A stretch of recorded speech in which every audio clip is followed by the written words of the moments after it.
Assalamualaikum warahmatullahi wabarakatuh. Hai teman-teman semua, kembali lagi dengan saya Adisa Ade Insani Laura dengan NIM 18140700006 dari jurusan PGMIA UIN Imam Bonjol Padang akan menampilkan tugas UAS metodologi penelitian dengan dosen pengampu Ibu Dr. Milya Sari SPD MSI.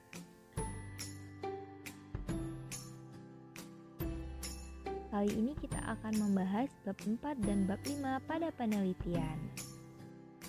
Materi pertama yang akan kita bahas yaitu deskripsi data hasil penelitian. Deskripsi data hasil penelitian dimaksudkan untuk memberikan gambaran umum mengenai penyebaran distribusi data baik berupa ukuran gejala pusat, ukuran letak maupun distribusi frekuensi.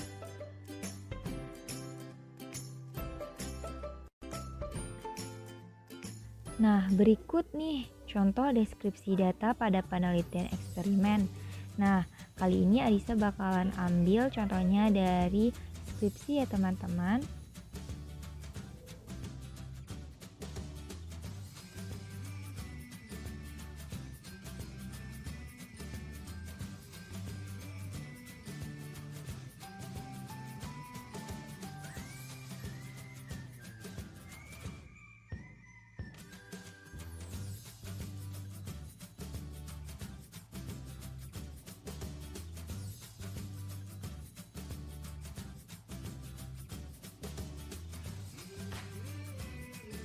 Nah, berikut contoh deskripsi data hasil penelitian R dan D.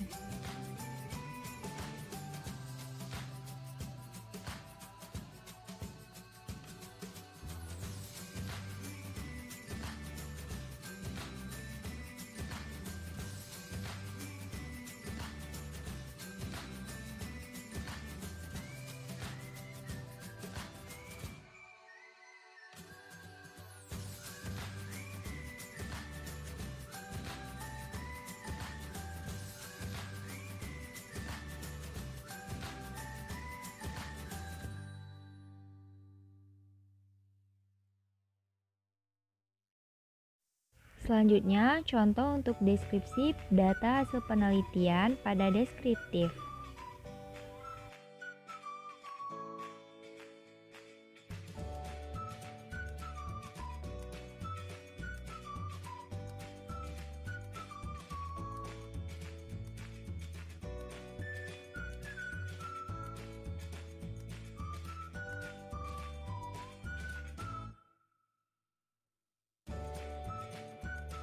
Kita masuk ke materi kedua yaitu analisis data. Menurut Bogdan dan Taylor, analisis data adalah proses yang merinci usaha formal untuk menemukan tema dan merumuskan hipotesis seperti yang disarankan oleh data sebagai usaha untuk memberikan bantuan pada tema dan hipotesis itu. Kegiatan dalam analisis data adalah mengelompokkan data berdasarkan variabel dan jenis responden.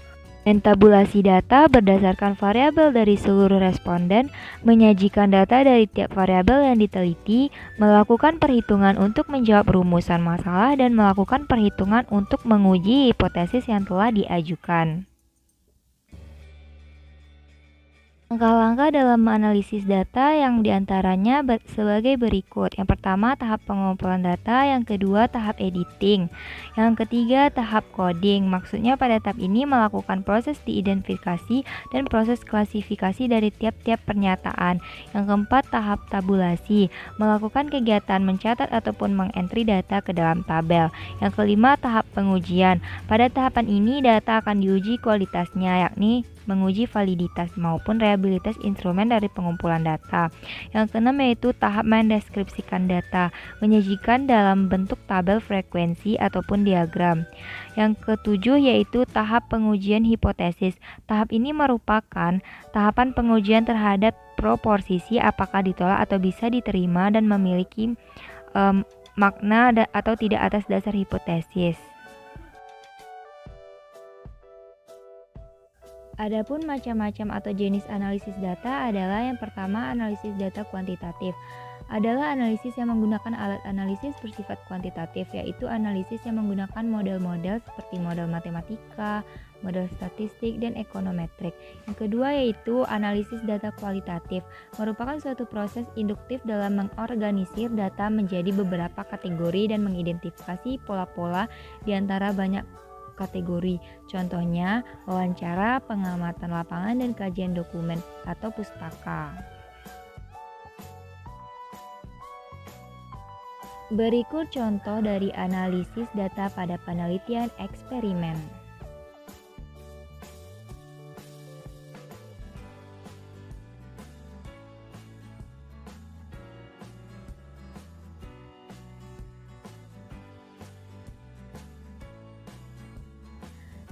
Selanjutnya, contoh analisis data pada penelitian korelasi.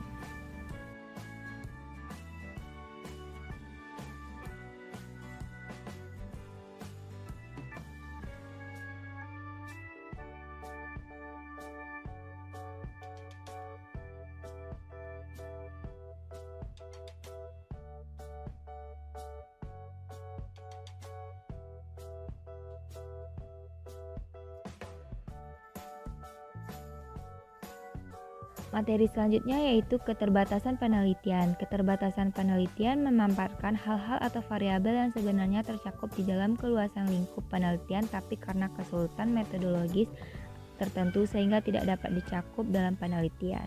Berikut ini adalah contoh keterbatasan penelitian.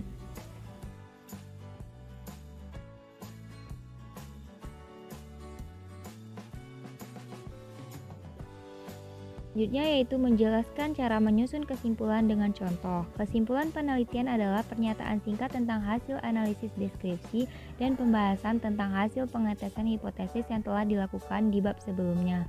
Kesimpulan berisi jawaban atas pertanyaan yang diajukan pada bagian rumusan masalah. Kesimpulan berasal dari fakta-fakta atau hubungan yang logis.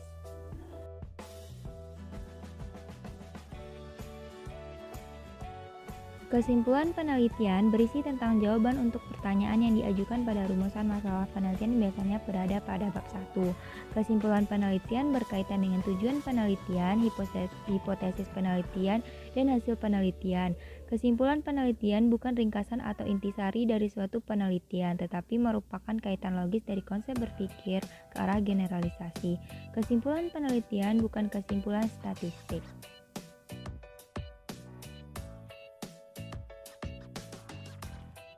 Berikut ini contoh kesimpulan ya teman-teman. Selanjutnya yaitu menjelaskan implikasi dan saran beserta contoh. Implikasi berfungsi membandingkan antara hasil penelitian yang lalu dengan hasil penelitian yang baru dilakukan. Saran adalah suatu yang diberikan kepada pembaca yang didasarkan atas hasil temuan dalam studi yang telah dilakukan dan bukan berupa pendapat atau tinjauan idealis pribadi peneliti. Berikut nih contoh implikasi dan saran dari skripsi yang telah kita ambil. Nah, sekian dulu ya video kali ini. Jika ada kesalahan, mohon maaf. Assalamualaikum warahmatullahi wabarakatuh.